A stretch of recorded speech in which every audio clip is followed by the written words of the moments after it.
नमस्कार, आदाब, सत श्री अकाल, गुड इवनिंग मेरे प्यारे दोस्तों। आ चुका आपका होस्ट एंड दोस्त पवन, आप लोग के अपने YouTube channel educational centre Jharkhand पे ना। तो हम लोग जो है सो इंग्लिश में कहाँ तक पढ़ चुके थे, टेंस के बारे में हम लोग जान रहे थे। प्रेजेंट कंटिन्यूअस टेंस मैंने पिछले क्लास में आप लोगों को बताया था। आज हम लोग जानेंगे प्रेजेंट परफेक्ट टेंस के बारे में ना। क्या होता है ये प्रेजेंट परफेक्ट टेंस, इसके बारे में जानेंगे। और प्रेजेंट परफेक्ट टेंस कहते किसे हैं, इसके बनाने का नियम क्या होता है ना, इसमें किस तरह से मेकिंग रूल होता है यानी बनाने का नियम होता है, ये सारा चीज मैं आप लोगों को आज बताऊंगा। इसमें कौन कौन से सेंटेंस होता है, जैसे affirmative sentence, negative sentence, interrogative sentence, negative interrogative sentence, ये सारे चीज हम लोग आज डील करेंगे। ओके, तो चलिए दोस्तों शुरू करते हैं।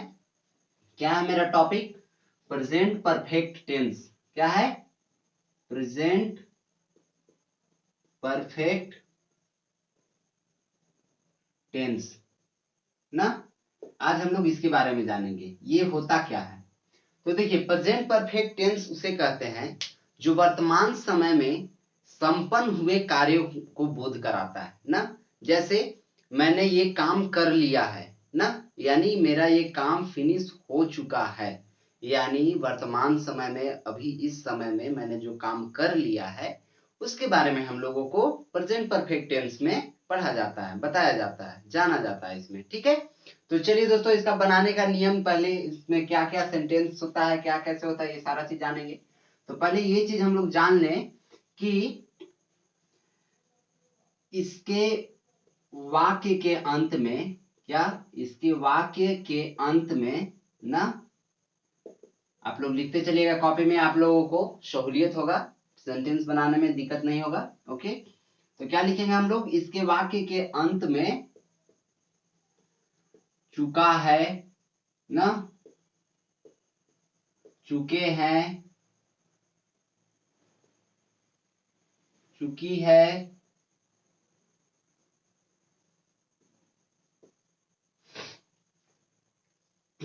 या फिर या है ना, ये हैं, ये है, या फिर हो जाएगा क्या, या हैं ना, इत्यादि। ये सारा अगर जो इसके वाक्य के अंत में मिलता है तो हम लोग क्या समझेंगे, प्रेजेंट परफेक्ट टेंस का वो सेंटेंस है यानी वाक्य है ना। किस तरह से, जैसे जैसे मैं बता देता हूं एक एग्जांपल, मैंने पढ़ाई कर लिया है ना, यानी वर्तमान समय में काम हो चुकने की, यानी काम हो जाने की, काम संपन्न हो जाने की बोध कराता है, उसे प्रेजेंट परफेक्ट टेंस कहते हैं। ठीक है, ये चीज हम लोग देख लिए। अब इसका नियम कैसे होता है, किस तरह से इसमें यूज किया जाता है, ऑक्सिलरी वर्ब, सब्जेक्ट क्या होता है, ये सारा चीज मैं बताऊंगा। जैसे देखिए, इसका नियम पहले क्या होता है, पहले क्या होता है, सब्जेक्ट। क्या होता है, सब्जेक्ट ना। उसके बाद फिर क्या होता है, एक्सुलरी वर्ब। एक्सुलरी वर्ब में क्या आ जाएगा, हैज या हैव, ये मेरा क्या आ जाएगा, एक्सुलरी वर्ब में। उसके बाद फिर क्या आ जाएगा, वर्ब का तीसरा रूप यानी V3 ना। इसको शॉर्ट फॉर्म में किस तरह लिखा जाता है, V3, इस तरह। फिर उसके बाद क्या हो जाएगा मेरा, ऑब्जेक्टिव वर्ड। क्या हो गया, ऑब्जेक्टिव वर्ड, यानी इस नियम को अगर वो फुलफिल कर रहा है तो उस सेंटेंस को क्या कहा जाएगा, प्रेजेंट परफेक्ट टेंस का वो सेंटेंस है ना। वो भी किसका है, तो अफर्मेटिव सेंटेंस का है। ओके, चलिए तो हम लोगों ने क्या देख लिया दोस्तों, ये मेरा हो गया subject plus auxiliary verb, has या हैव, प्लस फिर वर्ब का तीसरा रूप यानी V3, उसके बाद फिर इसमें ऐड क्या हो जाएगा, ऑब्जेक्टिव वर्ड हो जाएगा। तो सेंटेंस किस तरह बनाया जाएगा, ये मेरा किसका है, अफर्मेटिव सेंटेंस का है। किसका है, अफर्मेटिव, अफर्मेटिव सेंटेंस। ये अफर्मेटिव सेंटेंस का रूल हो गया ना, यानी नियम हो गया कि किस तरह बनाया जाता है। अब देखिए मैं उसका वाक्य लिख करके यानी सेंटेंस लिख करके बताता हूँ किस तरह बनाना है। जैसे क्या लिखा हुआ है, यही इसी को बनाते हैं, मैंने पढ़ाई कर लिया है, यानी जो वर्तमान काल में, वर्तमान समय में काम हो जाने का बोध करवाता हो, काम हो जाने, संपन्न हो जाने का बोध कराता हो, उसे क्या कहा जाता है? एक सेकेंड, उसे क्या कहा जाता है? उसे मेरा प्रेजेंट परफेक्ट टेंस कहा जाता है। ओके, चलिए, तो फिर अब हम लोग देख लेंगे इसमें क्या हो जाएगा मेरा। अब हम लोग देखेंगे कि इसका बनाएंगे मैंने पढ़ाई कर लिया है ना, क्या मैंने पढ़ाई कर लिया, तो क्या हो जाएगा? आई, पहले मैं एक और बता दूं कि ही, सी, इट एंड एनी नेम ना, etc, अगर ये सब रहे तो किसका प्रयोग होगा? हमेशा हैज का प्रयोग होगा। किसका प्रयोग होगा? हैज का प्रयोग होगा, ये ध्यान रखना है। उसके बाद फिर क्या करना है? अगर आई, वी, यू, दे ना, देयर, ये सारा चीज etc जितना भी आ जाएगा, ये सब चीज में किसका प्रयोग हो जाएगा? हैव का प्रयोग हो जाएगा। किसका प्रयोग हो जाएगा? हैव का प्रयोग हो जाएगा। ये चीज हम लोग जान गए कि किसमें किसका प्रयोग होता है। अब हम लोग क्या करेंगे? इसका एग्जाम्पल बना के देखेंगे। तो क्या हो जाएगा? मैंने पढ़ाई कर लिया है। ओके, यानी वर्तमान समय में वो काम संपन्न होने का बोध करा रहा है, यानी किसका हो जाएगा वो सेंटेंस? प्रेजेंट परफेक्ट टेंस का। किसका? अफर्मेटिव सेंटेंस का। तो देख लेते हैं क्या हो जाएगा। आई के साथ किसका प्रयोग हो जाएगा? हैव का। तो आई हैव ना, इसका बना रहे हैं हम लोग, आई हैव। उसके बाद किसका प्रयोग करना है? एक्सिलरी वर्ब का प्रयोग कर लिए। उसके बाद क्या हो जाएगा? वर्ब का तीसरा रूप, पढ़ाई करना। पढ़ाई करना का क्या हो जाएगा? पढ़ाई करके क्या होता है? रीड, रेड, रीड ना, यानी वर्ब का तीसरा रूप होगा, तो यहाँ पे रीड का रीड ही हो जाएगा। I have read. ठीक है, ये हो गया पढ़ाई कर लिया है ना। लेकिन इसमें जो है कहीं आपको ऑब्जेक्टिव वर्ड नहीं मिला। ये क्या मिला आपको? वर्ब ही मिला, वर्ब का तीसरा रूप मैंने यहाँ बना दिया, लेकिन ऑब्जेक्टिव वर्ड तो कहीं नहीं मिला। तो अब मैं ऑब्जेक्टिव वर्ड वाला एक और एग्जांपल लेकर के दिखाता हूं आपको। जैसे लिखा हुआ रहेगा, मैंने आम खा लिया है, इस तरह रहेगा। ओके, तो इसको हम लोग किस तरह बनाएंगे ना, क्या हो जाएगा? मैंने, यानी मैं का क्या होता है? आई। ओके, आई के साथ किसका प्रयोग करना है? हैव, यानी उसके बाद प्लस में ऑक्सिलरी वर्ब क्या लगाएंगे? Have, I have. उसके बाद किसका लगाना है? वर्ब को लगाना है, यानी वर्ब का तीसरा रूप को लगाना है। जब वर्ब का तीसरा रूप को लगाएंगे तो खाना, यानी ये खाना मेरा वर्ब हो गया ईट। देन क्या हो जाएगा? वर्ब का तीसरा रूप ईट का क्या हो जाता है? Eaten, EATEN, eaten.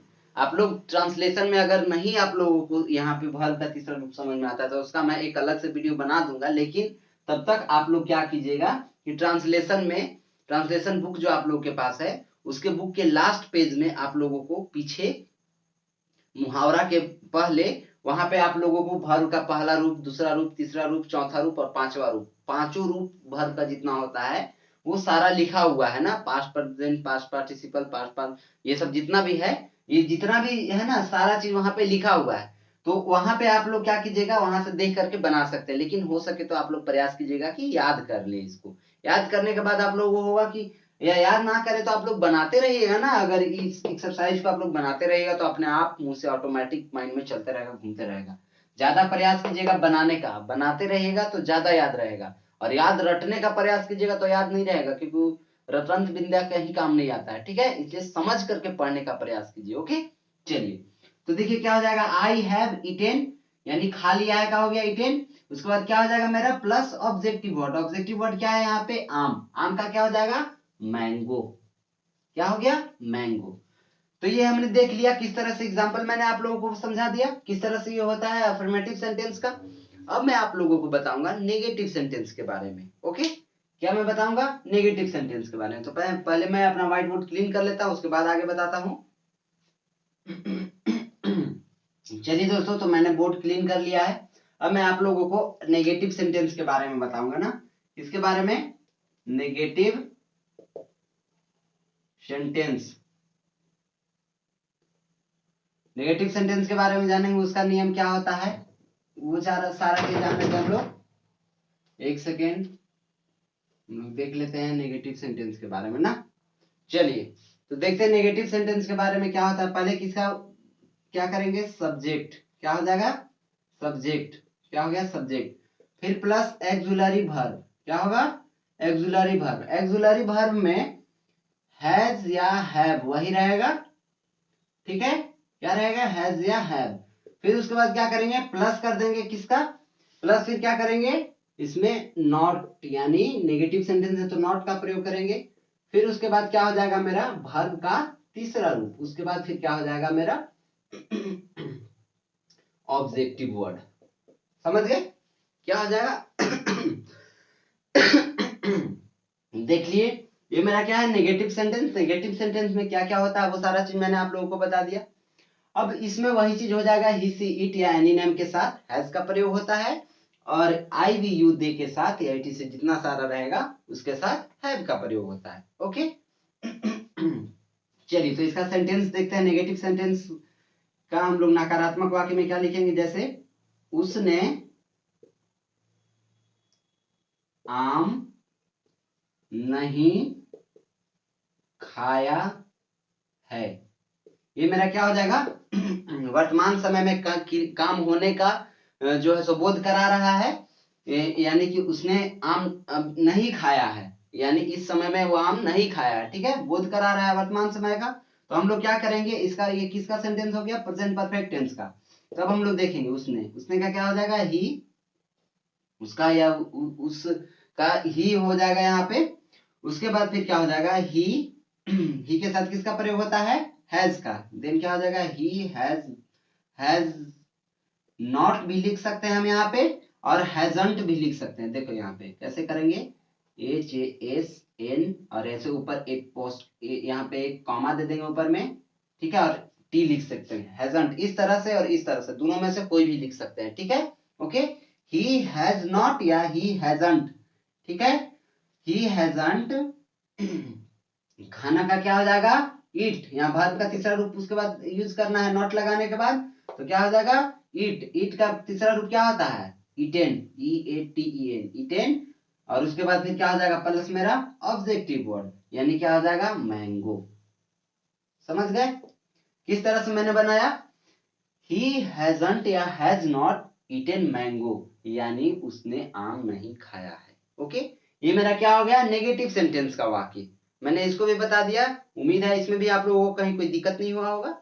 चलिए तो हम लोगों ने देख लिया अफर्मेटिव सेंटेंस और नेगेटिव सेंटेंस। अब हम लोग क्या देखेंगे इंट्रोगेटिव सेंटेंस। किसके बारे में इंट्रोगेटिव सेंटेंस।